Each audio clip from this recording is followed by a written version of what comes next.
బొద్దింకల Janata party, cockroach Janata party ఇంకా అక్కడే కూర్చుంది మొన్నటి నుంచి.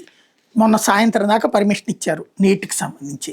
పర్మిషన్ అయినా మేము ఇక్కడే కూర్చుంటాం అన్నారు. వాళ్ళు అనుకుంది ఏంటి, ఆ చివర్లో అరెస్ట్ చేస్తారు హడావిడి అనుకున్నారు. తీరా చూస్తే ఎవడు పట్టించుకోలేదు, పోలీసులు కూడా వదిలేశారు. చివరికి వీళ్ళకి ఏం చేయాలో తెలియక, జనాలు లేక అవి ఇవి తెప్పించుకుందంట. దీక్ష అంటే ఏంటి, ఏమి తినకుండా కూర్చోవడం, సీరియస్గా కూర్చోవడం, అంతేగాని అన్ని తింటూ కూర్చోవడం. అదేం దీక్ష నాకు అర్థం కాల.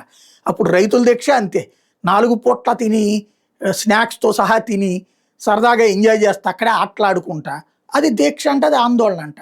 ఇప్పుడు ఇది కూడా ఆందోళన. నిన్నాడు క్రికెట్ ఆడుకుంటున్నాడు అభిజిత్ దుప్కి అనేటటువంటి వాడు, వాళ్ళ బ్యాచ్ అంతా కలిసి ఆడుకుంటున్నారు.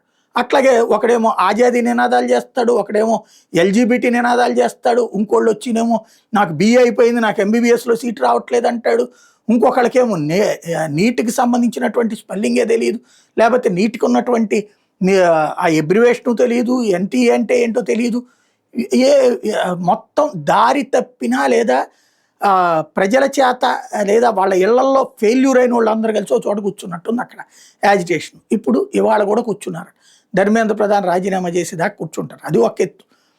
రైతులు వచ్చి ఇప్పుడు వీళ్ళకి మద్దతు ఇవ్వాలంట, టికాయితీలందరూ. అంటే వీళ్ళందరూ ఆమ్ ఆద్మీ పార్టీ బ్యాచ్, వాడు ఆమ్ ఆద్మీ పార్టీ బ్యాచ్నే, వీళ్ళందరూ కలిసి ఒక్కటే దేశంలో మళ్ళీ ఏదో చేస్తాం, ఇంకోటి ఏది రేపు పొద్దునకల్లా నేపాల్గా మార్చేస్తాం, ఎల్లుండికల్లా భారత్ని ఏదో చేసేస్తాం, ఇలాంటి ప్రగల్భాలు. మీడియా అంతా కూడా పని పాట లేకుండా అక్కడే కూర్చుని ఆ 100 మందికి 200 మందికి భారీ కవరేజ్ ఇస్తుంది. ఎందుకో అర్థం కాదు.